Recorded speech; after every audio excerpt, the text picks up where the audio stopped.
নবী শরীর দলের দুর্গন্ধ বাইরে হয় একদল বিবিয়ে জানাই স্বামী আইলো তুমি যদি আল্লাহর নবী হইতায় সত্য নবী হইতায় তাহলে তোমার এই মুসিবতের কারণে তোমার শরীর দলের দুর্গন্ধ বাইরে হয় আমি দুর্গন্ধ দ্বারা সম্ভব না এর কারণে অনুরোধ করিয়া আমার দয়া করিয়া তুমি বিদায় দেব বাবার বাড়িতে যাইতা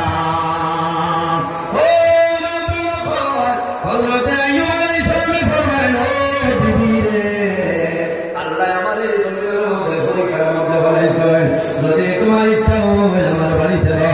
আর যদি ইচ্ছা হয় বাবার বাড়িতে সরিয়ে যাও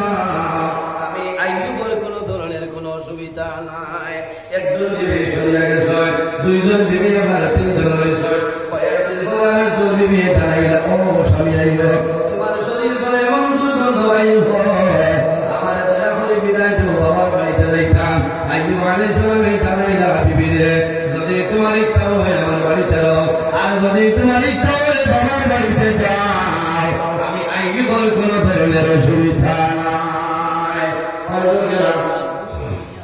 দুইজন গেছে তিন নম্বরে হইয়া এটা তো আইয়ুবের বর্তনে গিয়া খাদির বাজার খরচ কলকাগুলো বাজার ঘাট যাই জানি করবেন গো বন্ধ লইতে হাত দিতা কোনো ধরনের বেড়া নাই রে আমি আইয়ুবের খুব সারিতাম আমার জন্য সম্ভব নাই তিন নম্বর নিয়ে জানাইলা ও স্বামী আইয়ুব যদি আমার পারমিশন দেও তাহলে আমি সরিয়া যাইতাম বলে কোনো বেড়া নাই তিনজন বিবি সরিয়া গেছ মাত্র একজন বিবি জমিন রয়েছ এগুলোর নাম হইল হযরতে রহিমা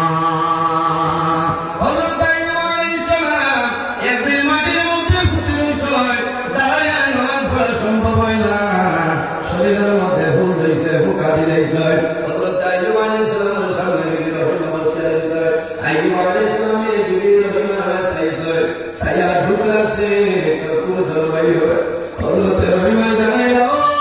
স্বামী আইয়ুব তুমি বলে কোন দুঃখ গোপন করিয়া হাত দিতেছ বলে বিবি আল্লাহ জমিন সাধারণ কোন মানুষ মানে বানাইছেন না আল্লাহ জমিন নবী বানাইছো আল্লাহ বেমার দিয়ে আমার পরীক্ষা করছ এই বেমার পড়ার কারণে তিনজন বিবি আমার ভালো গেছে আমি চিন্তা করিয়া হয়তো তুমি বিবি রহিমা আমার ছাড়িয়া যাইতে ভালো হযরত রহিমা জানাইলা ও স্বামী আইয়ুব আমি আপনার হইল তিনজন বিবির সমান নাই আমার নাম হইল রহিমা আমি তোমার সুদের সমাজে বিবি ছিলাম এখন দুপুর সময় তোমার সেই বিবি আছে আমার জন্য দোয়া করিও আমি আল্লাহর ইবাদত করতাম আর যতদিন বাঁচিব তুমি স্বামীর খেদমত করিয়া যাইব সুবহানাল্লাহ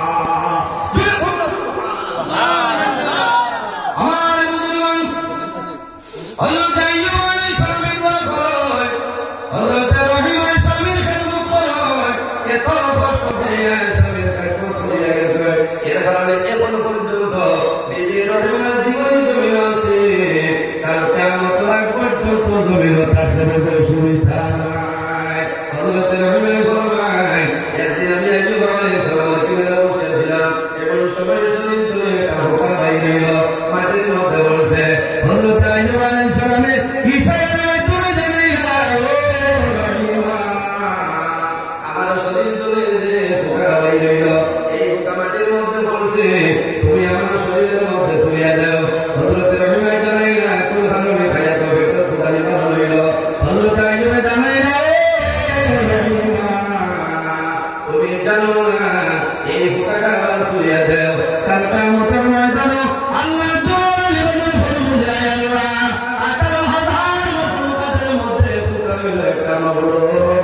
আল্লাহ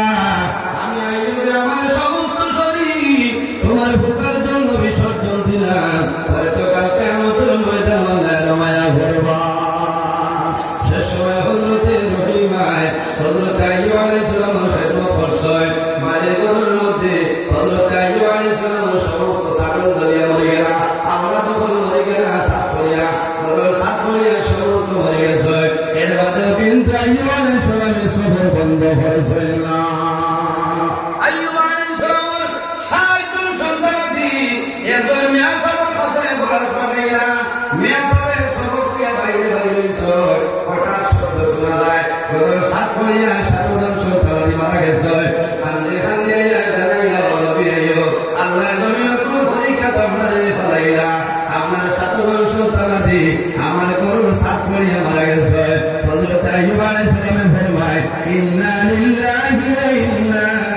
ইলাইহি রাজিউন আমি শুকরিয়া আদায় করিয়া এই সন্তানগুলোর মালিক আমি নাই যাই মালিকের সাথে হয়ে গেছে আমি এখন ভাড়া আমার 7 জন জমিন 7 জন ভরে গেছে কোনো বেলা নাই শেষ সময় এলাকার মানুষের জানাইও রহিমা তোমার স্বামী আইয়ুব দিয়ে নবী তাহলে তোর বেলার কোনো কারণে শরীরে দুর্গন্ধ বাইর এই দুর্গন্ধের কারণে আমাদের এলাকার মধ্যে বেমারটা বাড়িব আমরা প্রদান করিয়া তোমার স্বামী আইয়ুব এলাকা ছাড়িয়া লইয়া যাও আইরে হা এই রহিমা মুহি লইয়া আইয়ুব আলাইহিস সালামের বাড়িকে ছাড়িয়া বাড়ি চলে নিয়ে অন্য জায়গায় রাখিয়া 18 বছর বাদে আইয়ুব আলাইহিস সালাম বেমার সেবা করে দিয়েছেন সুবহানাল্লাহ আমার মুসলমান 18 বছর পরে আইয়ুব আলাইহিস সালামের দুই হাত তুলে আল্লাহর দরবারে দোয়া করছে রব্বি আন্নী মাসানিয়াদ দুররু ওয়া আনতাল আরহামুর রাহিমিন আয় আল্লাহ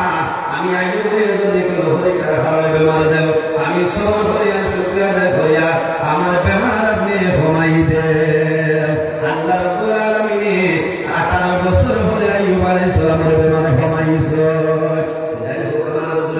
স্বামী স্ত্রীর মায়া মহব্বত তাহলে ভাই দইব এই ঘরের মধ্যে আল্লাহর রহমত আর বরকত নাযিল হইব এই মহব্বতের মাধ্যমে যদি কোনো সন্তান জন্ম নেয় এই সন্তান নেককার সন্তান হইব সুবহানাল্লাহ